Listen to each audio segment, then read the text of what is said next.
नमस्कार, मैं हूं ओम प्रकाश नाजवानी। आप देख रहे हैं आगाज की आवाज़। आगाज की आवाज़ चैनल के माध्यम से शख्सियत एक किशनगढ़ के नाम से जो सब्जेक्ट चलाया जा रहा है, आज हमारे साथ समाज सेविका उर्मिला गुलाबानी जी हैं। सबसे पहले तो आपको जानकारी दे दूं कि किशनगढ़ क्षेत्र के अंदर यहाँ पर जो हाउसिंग बोर्ड में एक चिकित्सालय था जो मरम्मत के अभाव में काफ़ी क्षतिग्रस्त हो चुका था, तो इन्होंने जो है पूरा मरम्मत कार्य करवाया और उसके अंदर मतलब 100 से नहीं, सैकड़ों से नहीं, हजारों से नहीं, लाखों रुपए तक का काम हुआ है। लेकिन इन्होंने बिना किसी चिंता के जो है वो काम करवाया। और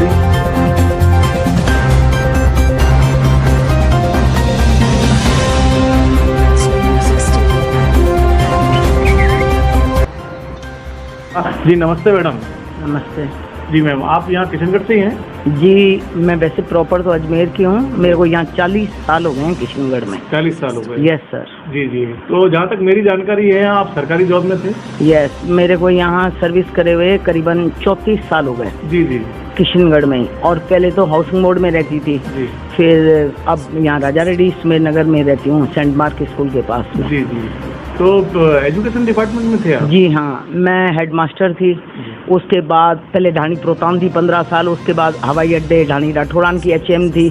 उसके बाद नया गांव गई 18 महीने। उसके बाद प्रमोशन हो गया, यहाँ आ गई मैं senior girls higher secondary school से रिटायरमेंट हुआ। जी जी। और 10 साल में रजिस्ट्रार भी रह चुकी हूँ। हाँ, ऊपर वाले की दया है। मैंने 34 साल में इतना अच्छा सरकारी काम किया है कि मैं आपको क्या बताऊं, वो अधिकारी गण ही आपको बता सकेंगे। जी जी। और 34 साल में लगभग 20-22 बार मैं सम्मानित हो चुकी हूँ। सबसे पहले हमारे कलेक्टर महोदय थी आदित्य मेहता श्रीमती जी, तो उन्होंने मेरा वर्क जब देखा तो वो इतना प्रसन्न हुई। कहाँ कलेक्टर, कहाँ मैं मास्टरनी। उन्होंने मुझे 5 बार सम्मानित किया। सबसे पहले तो बाकायदे गवर्नमेंट की जीप आती थी घर पर, मुझे सरगांव ले गई, वहाँ पे सम्मानित किया, साक्षरता का काम किया था। और उससे सबसे पहले स्टार्टिंग में मेरे को याद है कि यहाँ आत्म प्रकाश जी पारिक साहब थे, श्रीमान जी SDM साहब। तब मैं अभी नई सर्विस में आई थी रूपनगढ़ से, तब उन्होंने भी मुझे सम्मानित किया और सबके सामने कहते थे, ये देखो कितनी छोटी लड़की है, कितना अच्छा वर्क कर रही है साक्षरता में, और तुम कितने बड़े बड़े आदमी बैठे हो और तुम क्या कर रहे हो ये। तो है ना, उन्होंने भी मुझे बहुत अच्छा सम्मानित तो हुई। एट प्रेजेंट उन्होंने मुझे एक टेबल और एक लकड़ी की कुर्सी 10 दरियां भी गिफ्ट में दी, एक पुलिस वाले के साथ मेरे घर भिजवाई। आज मेरे पास वो टेबल मौजूद है, 34 साल की पुरानी टेबल। मैंने काम बहुत ईमानदारी, सच्चाई, निष्ठा से किया है। और मैम अभी जो है अभी पुराना हाउसिंग बोर्ड में, जहाँ तक कि मैंने अभी आपने पूर्व में भी मैंने काम देखा, हॉस्पिटल में ऊपर छत से पानी टपका करता था। जी। और काफ़ी डॉक्टर भी जो है खुले में वहाँ बैठते थे, बाहर की तरफ जो है एक रूम भी नहीं था। तो आपने अभी सारा काम करवाया, अभी मैं देख के भी आया सारा काम। तो ये कैसे जो है आपको डॉक्टर ने निवेदन किया या कहीं ना कहीं आपने देखा कि ये समस्या बनी हुई है, तो किस तरीके से आपके मन में भाव आया कि सेवा कार्य वाकई होना चाहिए? नहीं, मैंने देखा नहीं। मैं हॉस्पिटल में क्या है, उस दिन 22 तारीख को मेरी बच्ची की रात को 8:30 बजे थोड़ी तबीयत खराब हो गई, तो मैं घबरा गई। अब हम घर में हैं, सिर्फ माँ बेटियाँ, तीसरा कोई है नहीं। तो मैंने कहा चलो डॉक्टर साहब के पास। डॉक्टर साहब से तो मैं पुरानी परिचित हूँ, ऐसी बात नहीं है, क्योंकि मैं हाउसिंग बोर्ड में ही रहती थी। तो उन्होंने इसका ट्रीटमेंट किया, लगभग मुझे 1.5-2 घंटा लग गया वहाँ पे। तो इस बीच में बच्ची को ड्रिप वगैरह भी चढ़ाई। तो उस बीच में उन्होंने, सर ने कहा कि मैम कल आप हॉस्पिटल आओ, और है ना देखो पूरा जर्जर हो रखा है, पूरे कमरों में दवाइयाँ ख़राब हो रही हैं, पानी बह रहा है, न मेरी बैठने की व्यवस्था है न क्या है। जब फिर मैं तुरंत सुबह गई तो मुझे बुलाया गया, तो मैं डॉक्टर साहब के कहने पे ही तो मैं गई। तो वाकई में स्थिति बड़ी गंभीर थी वहाँ पर, और काफ़ी पेशेंट खड़े थे, पर 20-25 पेशेंट थे। तो मैंने कहा यार ये कोरोना चल रहा है और ये डॉक्टर के ऊपर ही बैठे हुए हैं, ये कैसे हो रहा है काम। तो मैंने कहा चलो, मैंने उसी दिन, तो डॉक्टर साहब ने कहा मेरा भी एक मिस्त्री मिलने वाला है। मैंने कहा वैसे तो मेरे भी काफ़ी मिलने वाले हैं, तो मैं चलो कोई बात नहीं, मैं आप ही बताओ। उन्होंने तुरंत, मैंने संदीप को फ़ोन करा और वो आ गया। उसी दिन मैंने काम चालू स्टार्ट करा दिया। अभी सारा काम पूरा बिल्कुल कंप्लीट करा दिया, पूरा 1 महीना लगा। जी हाँ, पूरा बहुत बढ़िया काम हुआ है। मैं देख, छत जो है 2100 स्क्वायर फुट है। बिल्कुल जर्जर थी, बिल्कुल जर्जर थी। और ऊपर वाले की दया से डॉक्टर का रूम अलग हो गया। बाकी अभी 1 महीना हुआ है, आपको पता है दीवार पार्टीशन भी मैम करवाया शायद वहाँ पे, शायद वो एक मेडिसिन रूम वगैरह भी थे। और हाँ, वो मेडिसिन गया है इनके, जो ये आते हैं ना दिन में भर्ती होते हैं, जो ये ग्लूकोज वगैरह चढ़ाते हैं, तो इन्होंने कहा भाई एक सेपरेट रूम हो। तो मैंने कहा भाई उसका क्या करना चाहिए। अब देखो नए काम में तो क्या है फटाफट हो जाता है, पुराने काम में क्या देरी लगती है। पहले तो वो दीवार को पूरा बंद किया, पेशेंट वार्ड और उसको अलग करवा दिया, उसको अलग करवा दिया, और वो स्टोर रूम प्लस है ना वो अलग करवा दिया। उसकी दीवार तोड़वा के वो ये क्या कहते हैं चौखट वगैरह लगवा करके, और स्टोर रूम का भी अलग करवा दिया। और देखा मैंने जो सीढ़ियाँ जो अभी पूरी आपने रिपेयर भी करवाई, और सीढ़ियाँ जो अंदर से जो एक स्टोर रूम के अंदर से जा रही थी, हाँ। वो भी अदर ही थी, वहाँ पे भी एक सपोर्ट वपोर्ट भी लगाया। वो क्या है मैं आपको बताऊं, ये बात मेरे को मिस्त्री ने कही कि मैडम ये तो लचक रही है सीढ़ियाँ, ये कभी भी गिर सकती हैं, और डॉक्टर साहब ने खुद नहीं कहा कि अगर ये रिपेयरिंग नहीं होगी तो वो गिर जाएंगी। तो मैंने कहा बेटा क्या करना चाहिए, तो उन्होंने कहा मैम इस पर सपोर्ट दो। तो उसमें काफ़ी हमने 9 इंची भी नहीं 13 इंची का बड़ा सपोर्ट बना करके उस दीवार को नॉल को वहाँ अटकाया है। और ये छोटा मोटे काम में क्या आप खुद समझदार हैं, टाइम ज्यादा लगता है, समय भी ज्यादा लगता है, समय भी ज्यादा लगता है, से इसमें लाखों रुपए खर्च आए होंगे। बिल्कुल आते हैं, बिल्कुल। आप यही सोच लीजिए ना, एक तो डॉक्टर का कक्ष अलग हो गया, वो डबल दीवार है, स्टोर रूम अलग बन गया, उधर का अलग हो गया, नाल अलग बन गई, और ऊपर है 2100 स्क्वायर फुट। तो आप सीमेंट तो समझ सकते हैं। निश्चित तौर से हाउसिंग बोर्ड के अंदर आज एक ही चिकित्सा क्षेत्र के अंदर एक अस्पताल था, और निश्चित तौर पे आज जो आपने काम करवाया बहुत तारीफ के काबिल है। और मैंने यहाँ तक ये भी सुना है कि कई लोग उम्मीदें लेकर आते हैं आपके पास, कई बार ई मित्र के काम, बैंकिंग संबंधित काम, बहुत सारे लोग आपके पास आते हैं। आते हैं। तो आप लगातार जो है समाज सेवा उनके लिए बिल्कुल, क्योंकि मैं आपको बताऊं अभी लॉकडाउन में क्या हुआ, मुझे क्या पता आपका राशन कार्ड बना हुआ है या नहीं बना हुआ है।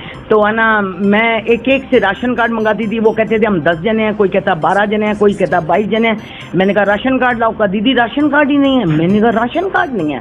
मैंने कहा कोई बात नहीं, आप चिंता मत करो, मैं तुम्हारा राशन कार्ड बनवाऊंगी। मेरा लॉकडाउन का जब पूरा काम समाप्त हुआ, पर औरत को मैंने कह रखा था मेरे घर आना, आप माने या न माने, ई मित्र वाले से पूछ लेना। उन औरतों को मैं लेके गई, उनका राशन कार्ड भी चालू करवाया, कईयों की मैंने पेंशन भी चालू करवाई। मैं जाती हूँ कोर्ट जाती हूँ, तहसील जाती हूँ, हाथ जोड़ने पड़ते हैं, कईयों को हाथ भी जोड़ते हैं। कहने का मतलब ये है कि आपने जो शिक्षा ग्रहण की थी, जो संस्कार लिए थे, आज उन शिक्षा और संस्कार का सारा फायदा जनता ले रही है बहुत अच्छे ढंग से। और एक बहुत खुशी का विषय, मैं समझता हूं कि मैं उस समय नहीं था लॉकडाउन समय के अंदर, लेकिन मैंने बहुत नाम सुना है आपका कि उस लॉकडाउन समय के अंदर भी बहुत लोगों को यहाँ से भोजन व्यवस्था भी उपलब्ध। 3000। अच्छा, 3000 15। देखिए फर्स्ट डे तो हुआ था 900, पहली 22 तारीख को 900, वो भी देखो कुदरत से 22 तारीख थी, और आज काम करवाया वो भी 22 तारीख, कुदरत देखो 23 तारीख।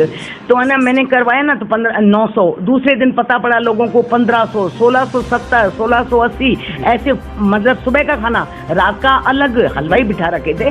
सब मेरा नहीं है, सच्चे पातशाह वाहिगुरु जी का है। देखो सर मेरा कोई घमंड नहीं है, मैं 4 पैसे जमा करे, 35 साल आज नौकरी करी है। ये कोई नहीं कहे कि तनख्वाह नहीं मिलती है, तनख्वाह अच्छी खासी है मेरी, है ना, सॉरी। और रिटायरमेंट के भी पैसे हैं, बेबी एक है, हमें कोई शौक नहीं है, न कोई ब्यूटी पार्लर का, नहीं धक्के खाने का। और एक बात और बताऊं आपको, मैंने जिंदगी में पिक्चर हॉल नहीं देखा है जिंदगी में, और न मेरी बच्ची को मैंने दिखाया है। तो पैसे तो भैया बचत ही होंगे ना, तो वो बचत का क्या करना है। मेरी माँ बोलती थी बेटा दान कर दिया। मुख्यतया जैसे कि सभी समाजों के किशनगढ़ क्षेत्र के अंदर लगभग सामुदायिक भवन है, सभी सुविधाएं भी है। तो आप जो है एक क्या, जैसे यहाँ के विधायक हैं, यहाँ के चेयरमैन हैं, आयुक्त महोदय हैं, उनसे कुछ समाज की ओर से एक निवेदन करना चाहेंगे कि समाज के अंदर कोई एक सामुदायिक भवन तो हमारे होना चाहिए। देखो मैं इतनी तो समाज की बड़ी अध्यक्ष तो हूँ नहीं, कोई महोदय तो हूँ नहीं, कोई नेता नांगल तो मैं हूँ नहीं। ये तो सिंधी समाज वालों को हमारे एमएलए साहब बहुत अच्छे हैं, बहुत अच्छे हैं। मैं तो सिर्फ अभी इनका 12 तारीख को कोई जन्म था, तो मैंने सोचा, डॉक्टर साहब ने कहा कि भाई उनका जन्मदिन है और आप थोड़ा काम जल्दी करवाइए। मैंने कहा सर कैसे जल्दी होगा, अभी तो 2100 स्क्वायर फुट है। आप मानेंगे नहीं, 4-5 तो मैंने मिस्त्री रखे और 5-7 बेलदार कि भाई अब वो तो नाप चौक करेंगे तो मैं थोड़ी करूंगी। फिर भी मैंने भगवान की दया से 12 तारीख को छत का वो कंप्लीट करा दिया था। और उन्होंने बल्कि मैं फिर उनसे मिलने गई, मैंने कहा सर जी, कहा नहीं मैम हम टेंट लगा देंगे, ऐसी कोई दिक्कत नहीं है, वो बहुत अच्छे आदमी है, ऐसी बात नहीं है। अगर वो उनके पास जाएंगे तो मेरे हिसाब से वो मना नहीं करेंगे, निश्चित रूप से काम बिल्कुल मना नहीं करेंगे, मुझे इतना तो। अच्छा, एक चीज मैडम, एक मेरा सवाल मुख्यतः जो विशेष तौर से आप सिंधी समाज से भी हैं, मैं भी सिंधी हूँ, आप शिक्षिका भी रहे भी हैं, शिक्षा सूत्र के अंदर आपने बहुत बच्चे निकाले होंगे, मोस्टली काफ़ी शिक्षा का लाभ आपसे लोगों ने लिया होगा। अभी कहीं ना कहीं हमारी संस्कृति, हमारी भाषा विलुप्त होती जा रही है, तो इस क्षेत्र में कहीं ना कहीं हमारे समाज के लोगों को काम करना चाहिए। अभी जैसे जो युवा वर्ग हैं, जो आज अभी शादी हुई है, 3-4 साल, 5 साल, 6 साल हो गए हैं, उनके घरों के अंदर अभी भी सिंधी भाषा की बोलचाल नहीं है। तो मेरे को इसी बात का ही तो दुख है ना, मैं सिंधी में भजन गाती हूँ, मेरे को हिंदी में बल्कि कम आते हैं। मैं तो सबको प्रणाम के अनुसार निश्चित रूप से कि अपनी संस्कृति, अपनी भाषा को नहीं भूलना चाहिए, नहीं भूलना चाहिए। एक सवाल मेरा और आपसे है कि समाज सेविका के रूप में आज उर्मिला गुलावनी जी का नाम आज निश्चित रूप से लोग 40 साल से सुनते आ रहे हैं, और मुझे खुशी आज आपके साथ हूँ। कहीं ना कहीं एक ऐसी मंशा मेरी होती है, सर अभी सर्किल बन रहे हैं, अग्रसेन सर्किल वगैरह इस टाइप से कॉलोनियाँ बन रही है, क्या झूलेलाल सर्किल के नाम से भी कुछ किशनगढ़ में होना चाहिए? बिल्कुल होना चाहिए, बिल्कुल होना चाहिए। अब ये सवाल तो सारे रहे समाज सेवा से जुड़े हुए, समाज से जुड़े हुए, अब एक जो है निजी सवाल है, मुझे करना नहीं चाहिए, लेकिन मोस्टली आज आपने सामाजिक कार्यों के अंदर लाखों रुपए लगाए हैं, अपने जीवन काल के 40 वर्ष आपने मेहनत से निकाले हैं, और पूरा समय आपने शिक्षा सत्र के अंदर लोगों के बीच में निकाला है, लाखों रुपए आपने दान भी किए हैं। कहीं न कहीं एक बेटी जो आपकी परछाई है, जया, है ना, तो ये आपकी परछाई है, तो क्या सारा अगर धन अगर इसी तरीके से अगर आप वहाँ पे दान करेंगी, आप ऐसे जन सेवाएं करेंगी, तो निश्चित रूप से क्या आज इस बेबी के लिए भी कहीं ना कहीं एक भविष्य सुरक्षित है इसका? मेरी बात सुनिए, ये सब ऊपर वाला करता है। ये बात आपने आज जो कही है ना, जब मैं लॉकडाउन में कमिश्नर साहब आए थे ना मेरे घर पे, SDM साहब, तहसीलदार साहब और कमिश्नर साहब जब आए थे, तब उन्होंने एक क्वेश्चन आप वाला ही मेरी बेबी से पुटअप किया कि तुम्हारी मम्मी तो पूरा दान कर देगी, तेरे लिए क्या बचेगा? देखो ये अपना अपना कर्म का होता है, मुझे मेरा कर्म करना है, इसका कर्म का इसको अपने आप मिलेगा, इसका जो लिखा हुआ होगा इसको मिलेगा, और मैं मेरा कर्म तो करूंगी, है ना, मैं मेरा कर्म करूंगी, क्योंकि तनख्वाहें बहुत ज्यादा थी सर। ये मत सोचिए कि 5-7 हजार, वो पहले जमाने में थी, मैं जब तनख्वाह पे चढ़ी थी 750 रुपए थे, बाद में 70,000, 80,000 तनख्वाह हो गई। आज एक मास्टर की तनख्वाह है 90,000। क्या वो 90,000 खाता है? क्या बात करते हैं सर, 90,000 खाता है। मैं उनको समझाती हूँ, अरे कुछ करो, तो लोग कहते हैं तू पागल है, तू मत दान किया कर। मैंने कहा यार इनको कहा किसने मैं दान करा? पर मैं क्षमा प्रार्थी हूँ, आपके मीडिया कर्मी हैं, और चलो अच्छी बात है, मैं तो कह रही हूँ मीडिया कर्मी में आ रही हूँ तो भगवान करे ऐसी 4 बहनें मेरी और इकट्ठी हो जाएंगी, सुनेंगी तो ना उनको भी अच्छा होगा कि यार उर्मिला करके गई तो हम भी करके गए। तो इसके लिए है ना पॉलिसी वगैरह करी हुई है, और क्या धन जोड़ना है, अपना शादी करेगी, इसका पति इसको खाना खिलाएगा, जरूर थोड़ी माँ बाप पे डिपेंड रहे, माँ बाप पे नहीं डिपेंड रहता है। देखिए सर, मेरी तनख्वाह 34 साल की, मेरे पिताजी ने कभी नहीं पूछा कि उर्मिला तेरी तनख्वाह कितनी है। मैं आपसे क्षमा प्रार्थी हूँ, झूठ नहीं बोलूंगी। मेरे पापा रेलवे ऑडिटर ऑफिसर थे, मेरी मम्मी HM थी, और मेरे नाना सुप्रीडेंट कलेक्टर ऑफिसर थे। मुझे माचिस तक का उन्होंने दिया 2012 तक। मेरे पिताश्री 2012 में शांत हो गए थे, तो उसके बाद मेरा मीटर बंद हो गया, मतलब राशन का। तनख्वाह में से मैंने कभी रुपया खर्च नहीं किया। मैं एक मास्टरनी हूँ और गणित की टीचर हूँ, पूरा हिसाब लिखती हूँ कि कितने करोड़ आए, कितने जमा हुए, तो जमा में फिर आपको पता है ब्याज भी मिलता है, FDO पे ब्याज मिलता है, मैं वो कर्म करती हूँ। बेबी का नसीब बेबी के साथ है, मेरा नसीब मेरे साथ है। मेरा गुरु नानक ये पूछेगा कि उर्मिला कर्म क्या करके आई है, मैं कर्म पर विश्वास करती हूँ। मेरे को सच्चे पातशाह कहते हैं, आई वही चुल्ला तबदा रहे, आई वही सूरत राजी रहे। जैसे अभी आपने कहा मैडम कूलर चलाओ, मेरे घर कूलर नहीं है, मैं क्षमा प्रार्थी हूँ, मेरे घर नहीं है। अब आप कहेंगे इस अस्पताल में 2 पैसे खर्च कर दिए तो कर दिए, मेरी मर्जी, क्योंकि बेबी तो पराया धन है। ये कूलर करूंगी क्या? नहीं, पंखे चल रहे हैं ना, पंखों पे बैठो आप। बचपन की कोई ऐसी घटना बताइए जो आज भी आपको गुदगुदाती है, मतलब एक सोच के बहुत अच्छा लगता है, ऐसी कोई घटना बताइए। देखो बचपन में तो मेरे साथ बहुत अच्छी घटनाएं हुई हैं। मैं छोटी सी थी तो हमारे अजमेर में स्वामी माधव दास थे, अब तो उन्होंने चोला छोड़ दिया, तो उन्होंने मुझे गुरुमुखी भाषा सिखाई जिसको पंजाबी बोलते हैं। तो मैं पाठियों के साथ गुरु ग्रंथ साहब पढ़ती थी। तो एक दिन के अंदर मैंने सीख लिया। गुरु जी ने मुझे सम्मान दिया। मैंने कहा वाह, गुरु के चरणों में तो फिर क्या नहीं होता है। और मेरे गुरु इष्ट हैं दांदूराम साहब, संत बाबा होतूराम साहब, संत बाबा दांदूराम साहब, नगीनाबाद वाले। वहाँ मैं पैदल जा कर के सेवा करके आती थी। तो मैं गुरुजी के यहाँ कभी कुछ देती। वो कहता था भरे हुए को मत भर। मैंने कहा बाबा किसको दूं? कहा उनको दे जिनके पास कुछ नहीं है। मैंने कहा बाबा वो कौन है? तो कहा वो कौन है? कौआ, कबूतर, कुत्ता, गाय, मोर, इनको दे। मैंने कहा सतवचन। उस टाइम में कौन सी क्लास में पढ़ती थी? 7वीं 8वीं में पढ़ती थी। तो भाई साहब ये संस्कार जो है माता से, मेरी माँ से और मेरे गुरु की आशीर्वाद है। संत बाबा दांदूराम साहब, बाबा होतूराम साहब की अपार कृपा है, अपार कृपा है। वहाँ मैं गुप्त दान करती हूँ, उनको पता है। हमारे भाई फतन दास जी हैं, मतलब सेवादारी हैं, पहले दादा थे आत्माराम जी और उनकी माता श्री, वो मुझे जान से भी बत्ता चाहते थे, जान से भी बत्ता। पाठी आज तक आप एक बात कहूँ, कहनी नहीं चाहिए, बातें तो मेरी बहुत है। मैं एक बुक लिख रही हूँ, एक बुक छपेगी मेरी, मैं 100 पेज की। तो मैंने उसमें पूरी दास्तान लिखवा रही हूँ। अभी 25 पेज भी नहीं हुए हैं, क्योंकि मेरे साथ जिंदगी में जो घटनाएं हुई हैं ना, पूरा विवरण सत्य आधारित है। मैं आपको बताऊं, मैं सत्य पे चली हूँ और सत्य कभी हारता नहीं है, सत्य की जीत होती है। आज नरेंद्र मोदी साहब हैं या हमारी इंदिरा गांधी थी, तो ना उनकी सत्य की जीत हुई है।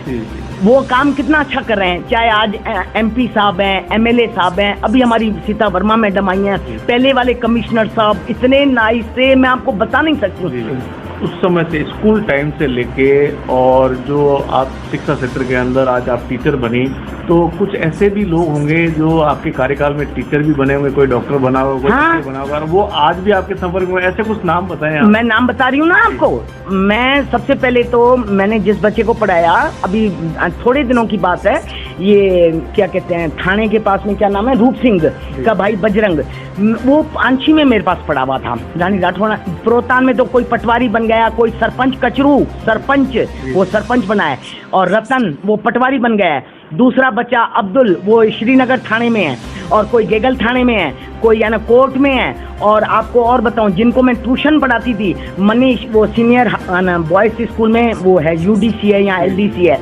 बहुत बच्चे मेरे। तो वो बजरंग मिल गया, मोटा टक काला। मैंने कहा ये कौन है? पैर छुए, दीदी नमस्ते। मैंने कहा भाई कौन? कहा जी आपका डंडा मेरे को याद है, आपने, मैं जब आप पढ़ा रहे थे तो मैं हंसा था, तो आपने मुझे डंडा मारा, आज डंडा मारा है, तो मैं आर्मी में जम्मू में हूँ। मैंने कहा शाबाश बेटे, ये तो बहुत अच्छी बात है। तो उनके भाई हैं रूप सिंह, वो भी यहाँ पे वो ट्रैफिक पुलिस में है, तो काफी पुलिस में भी हैं। वो मेरे ही बच्चे पढ़े हुए हैं। देखो जब तक नींव मजबूत नहीं होगी तो बिल्डिंग ऊपर नहीं चढ़ सकती है। मैंने जितने साल नौकरी करी है ना, ईमानदारी निष्ठा से करी है, और मतलब बहुत ही ईमानदारी से। आज तक 34 साल में गवर्नमेंट से मैंने 34 रुपए मेडिकल का बिल नहीं लिया, नहीं लिया। आज उम्र आपकी हो गई 60 वर्ष, 63 हो गई। हाँ। और आपके हस्बैंड लगभग आप कितनी उम्र में थे तब एक्सपायर हुए थे? ये मेरी गुड़िया 23 दिन की थी। अच्छा, 23 लगभग करीब 23-24 साल हो गए। 23-24 साल के अंदर आपका स्ट्रगल सफर जो था, आज गुड़िया को साथ में लेके जो है वापस स्कूल लेके जाना, फिर वापस घर आना, खाना बनाना, तो ये बड़ा एक स्ट्रगल का। बहुत ज्यादा गांव से लकड़ियां लेके आती थी, क्योंकि उस टाइम तो टोस्ट थोड़ी आते थे। अब तो मैं टोस्ट खिलाती हूँ, क्योंकि 2 पैसे मेरे पास हो गए। शाम को स्कूल से 5 बजे आती थी, लकड़ियों की डेढ़ा लेके आती थी। मैं शर्म वरम कुछ नहीं करती थी, लेके आ जाती थी। फिर लकड़ियों पे 50 या 60 रोटियां शाम को 5 बजे बनाती थी। दी। ये हकीकत है, मैं झूठ नहीं बोल रही हूँ, इसलिए तो नाम मेरा कुत्ता मैडम है। 60-70 रोटियां बनाती, मेरे पेट के लिए 2 नहीं बनाती, पर 70 रोटियां बना के मैं थक जाती, चाय पी लेती, टोस्ट खा के गुजरान करती। कोई बात नहीं, सुबह उठती वो 70 रोटियां लेके सारे शहर में बांटने का काम मेरा चालू रहता। नाम ही लोगों ने कुत्ता मैडम रख दिया, कोई दिक्कत नहीं है, मैं कोई शर्म नहीं करती। कोई कर्म तो बुरा तो कर नहीं रही हूँ, कुत्ते को रोटी देना कोई बुरा थोड़ी है। गाय मैडम कोई नहीं कहता है, बैल मैडम कोई नहीं कहता है, कुत्ता मैडम कहते हैं। कोई दिक्कत नहीं है, मुझे कोई ऑब्जेक्शन नहीं है। आप मेरा नाम भूल जाओ, पता भूल जाओ, भाई कुत्ता मैडम कहाँ रहती है, सीधी गली में आ जाएंगे, कोई बात नहीं। और पर ये कर्म मैं करती आई हूँ, और अब भगवान ने मेरे से रोटी तो बनाती नहीं है, मेरी बेबी बनाती है। तो टोश ये ममता बेकरी है, वहाँ जाती हूँ, ऑटो भरवा करके यहाँ फ़ोन कर देती हूँ, गाड़ी भर के आ जाती है। तो सच्चे पातशाह की कृपा है, वाहे गुरु की कृपा है, गुरु नानक साहब की कृपा है, और मेरे जतोई दरबार है गुरु नानक साहब, वहाँ की कृपा है।